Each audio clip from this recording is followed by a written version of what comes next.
ఉరులీమేమియనర్చిన నరవర అప్రియము తన మనంబునకగు తానురులకు నది చేయకునికి పరాయణము పరమధర్మ పదములకెల్లన్ అంటాడు భీష్ముడు భారతంలో. మనం ఎవరినైనా ఇతరుల్ని ఏదైనా అనే ముందు వాళ్ళు మనని అట్లా అంటే మనకెంత బాధ కలుగుతుందా సంతోషం కలుగుతుందా ఆలోచించాలి.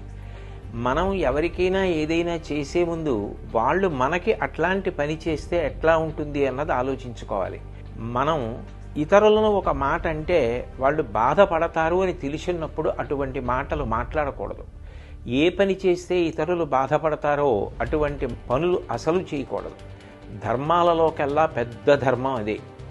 కాబట్టి సంయమనం అన్నది పాటించాలి. 84 లక్షల జీవరాశులలో వాక్కు ఉన్నది మనుష్యుడికొక్కడే. ఆ మనుష్యుడు తన వాక్కుని 10 మంది శాంతి కోసం సంతోషం కోసం వాడాలి తప్ప ఇతరుల మనసులు గాయపడడానికి మాటని వాడకూడదు.